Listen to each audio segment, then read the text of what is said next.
What's going on, guys? Welcome back to another video. This year has been an incredible year for the channel. We've grown so much, and throughout the year we have covered an insane amount of heroic stories and combat footage, and I thought here at the very end of the year it'd be fun to look back on all the videos we made and just pick out the scariest, most intense, brutal combat footage of the year and put it all in one big video for you guys to just sit back and watch a super long video full of all the craziest footage and stories of the year. So this video is definitely going to be a crazy one and is almost certainly going to get demonetized, but I hope you guys enjoy it. Thank you so much for all your support this year. I really look forward to making even more better content and growing with you guys in 2025. If you guys haven't checked out the Patreon yet, definitely go check it out. If you like these videos, I post way more videos like this on Patreon. There's just, unfortunately, a lot of stories and combat footage that's just too much for YouTube and I can't share here, so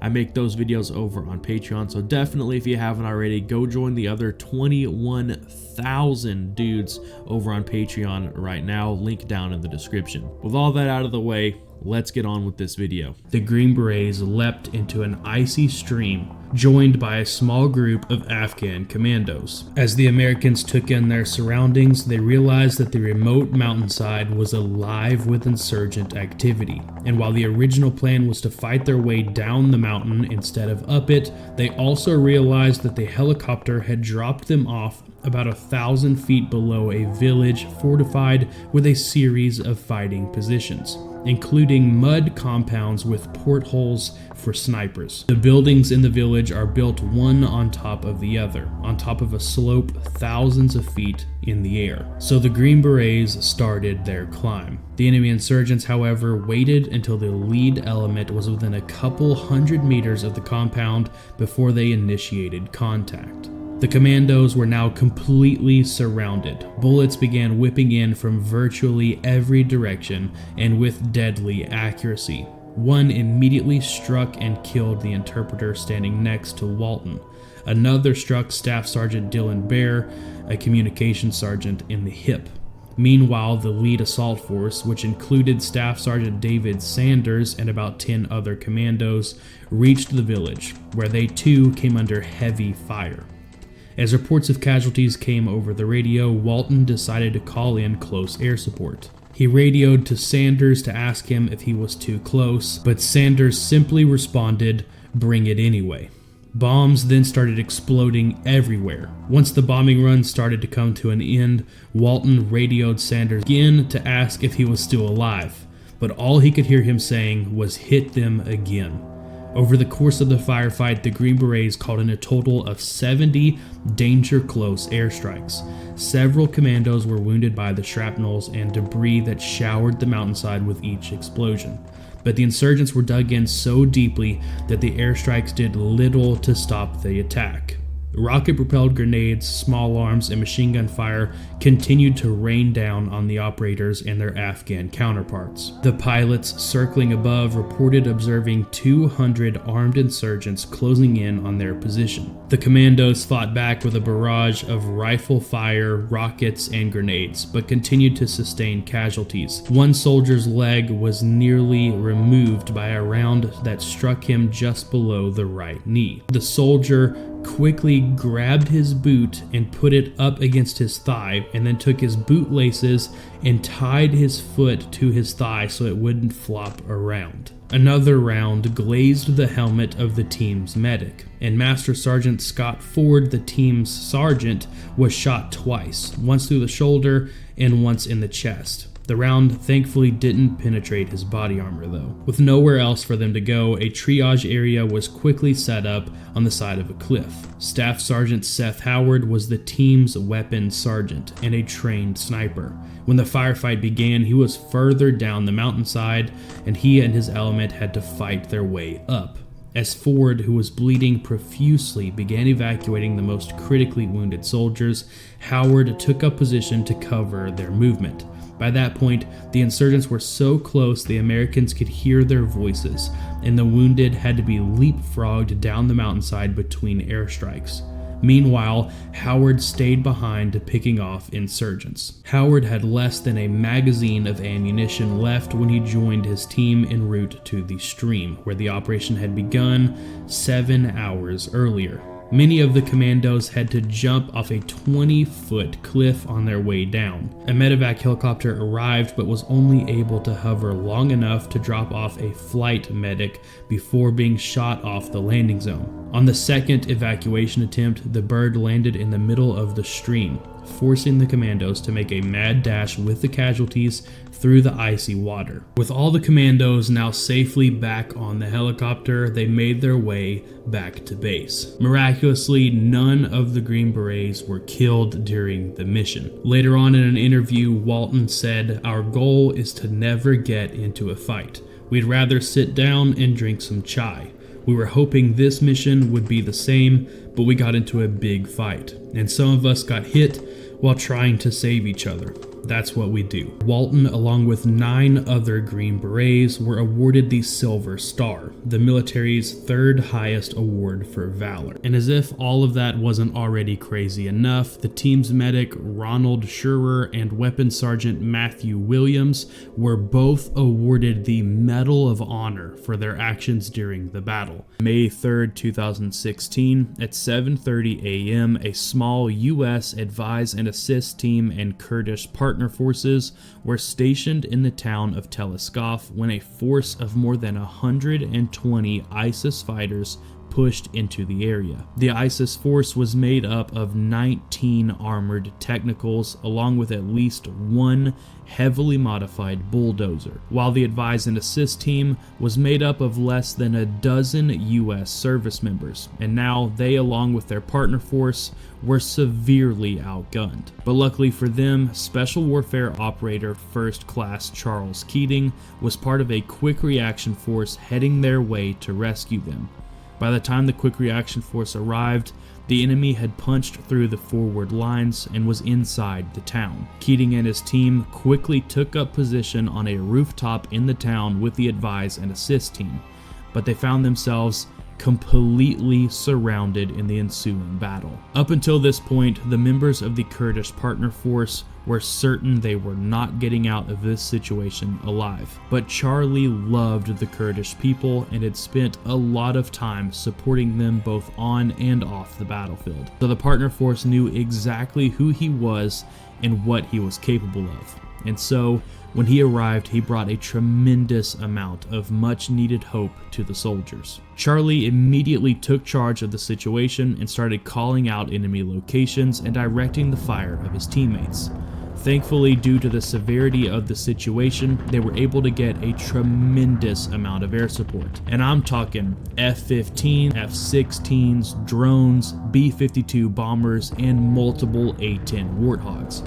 They sent absolutely everything to thin out the enemy's overwhelming numbers. Unfortunately, one of the first bombs dropped on the enemy's position missed and landed just a little bit behind the enemy, which forced the enemy to aggressively push forward onto the team's position, which made the situation for Charlie and his team much worse. One of Charlie's teammates said that the best guys in a firefight will always be in the most dangerous positions, because someone has to hold those positions regardless of how dangerous it is, and that's exactly what Charlie did.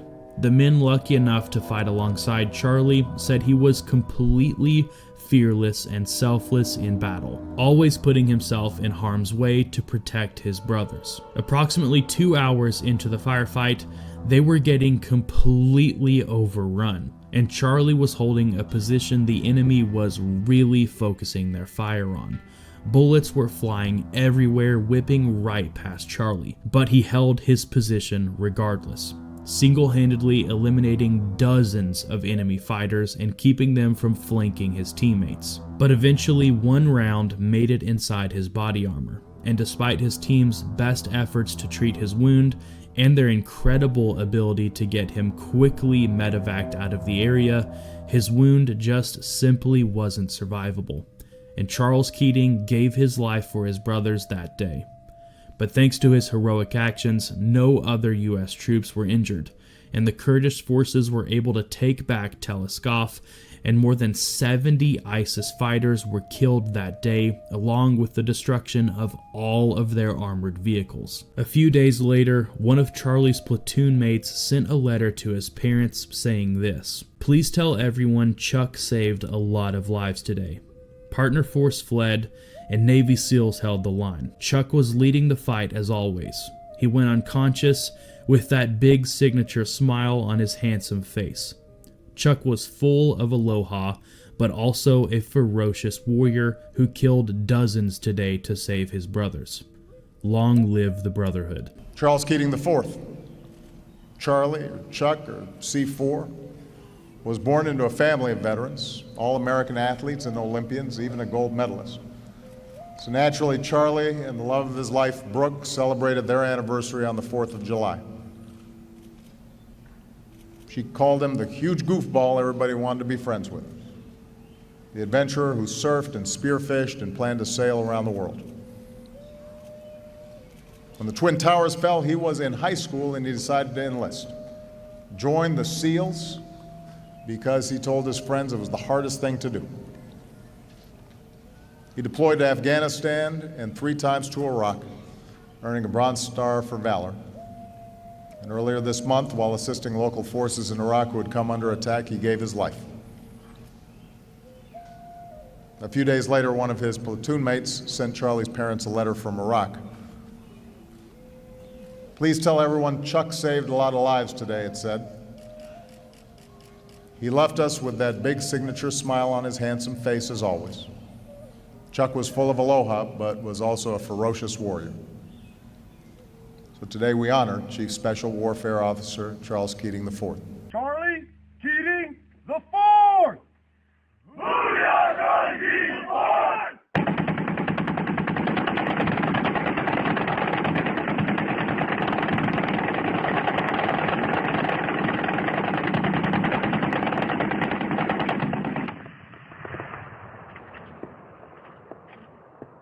Luke.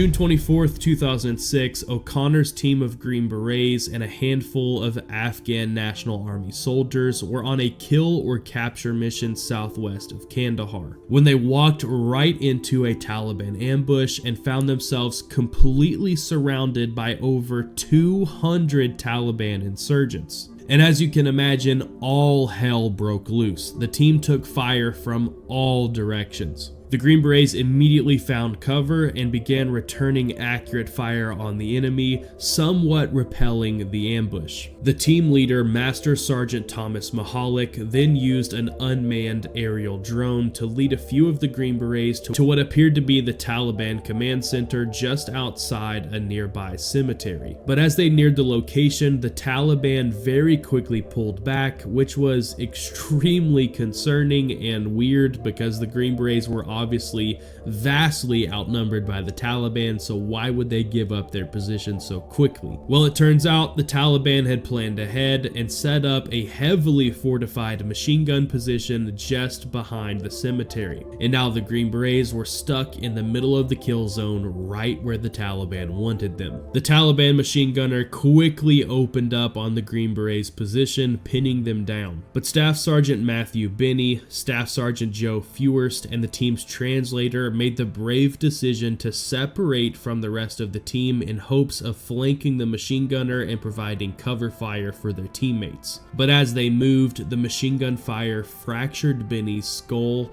and shattered his shoulder, and a rocket-propelled grenade hit Fewhurst in the chest. It thankfully didn't explode, but the blunt force trauma critically wounded him. The machine gun fire on them was so heavy that Binney later found bullet holes in his camelback water bladder and 6 bullet holes in his pants. The wounded Green Berets were now laying down on their faces in the dirt with just enough cover where the machine gun fire was going right over the top of their backs. Needless to say, This was a very bad position and they needed medical care immediately. O'Connor knew he had to do something quick to retrieve his teammates before they were killed or captured. At this point, the wounded Green Berets were so close to the Taliban that the team's translator could hear them taunting him, telling him that if he provided medical aid to his teammates so they could be captured alive, he would be forgiven. Thankfully, a 14-inch deep ditch stretched across the field that separated O'Connor from his wounded teammates.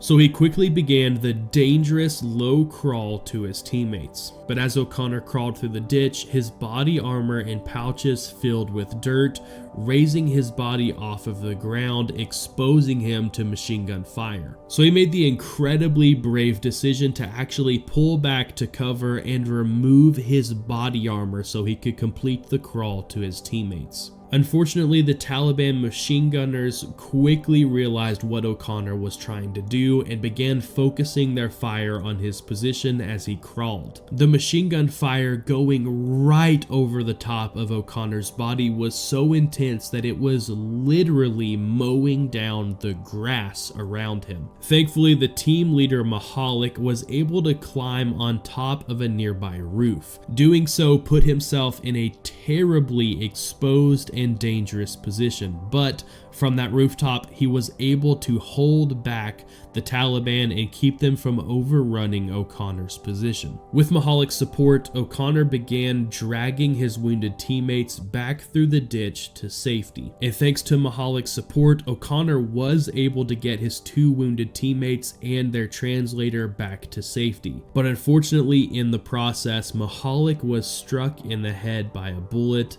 and killed. And Fewhurst also succumbed to his wounds as O'Connor dragged him to safety. Benny did make it to safety alive, though he was in very poor condition. Mahalik's death now left O'Connor in command. The men were not sure any of them would make it out of here without being killed or captured, so some of them took a small moment to write letters to their loved ones. But just when it seemed like all hope was lost, multiple AH-64 Apache gunships rolled in on their position and began raining heavy gunfire down on the Taliban. But even with the gunships tearing through the Taliban's numbers, the Green Berets were still completely surrounded. But thankfully, the Apache gunships were able to clear a path of all enemy fighters and then used an IR laser that could only be seen through the Green Berets' night vision goggles to lead the team about 600 meters in total darkness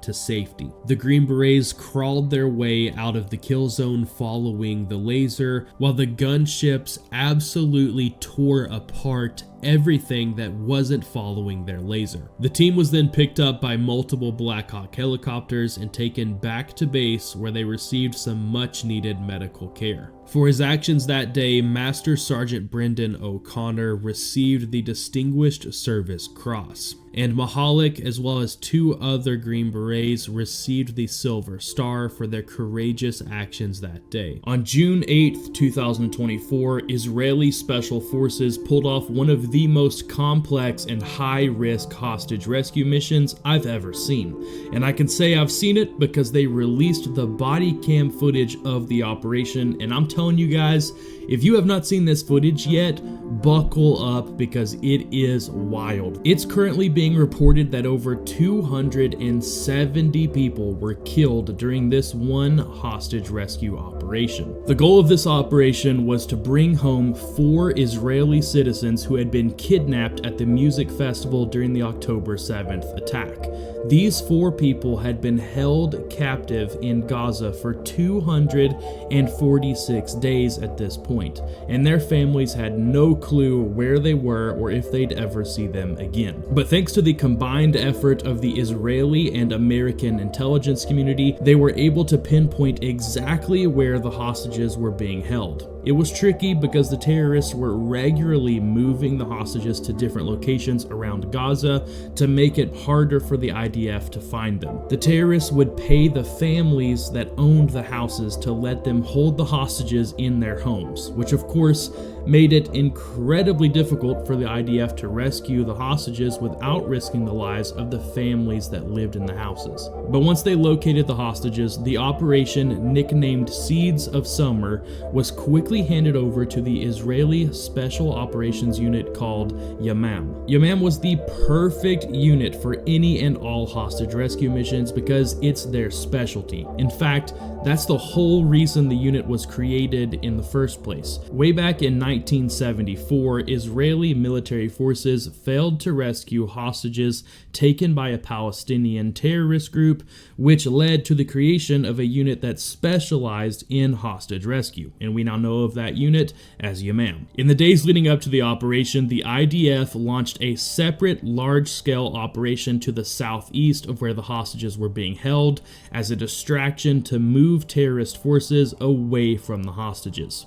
And on top of that, all the previous hostage rescue missions had taken place at night, but this one was going to be done in broad daylight because the terrorists would never see it coming. The hostages were being held in two separate tall buildings about 200 meters apart. They put 3 hostages together in one house and 1 hostage on his own in a separate house. The targets would have to be hit at the exact same time because the terrorists would likely terminate the hostages if they knew there was a rescue operation going down next door. At about 11 o'clock in the morning on June 8th, 2024, the operators infilled to the target location via armored vehicles and quickly hit both houses at the same time. The first building, which housed the lone hostage on his own, was cleared very easily. He had only a few guards watching him, and they were quickly eliminated by the operators, and the hostage was rescued. At the second building, however,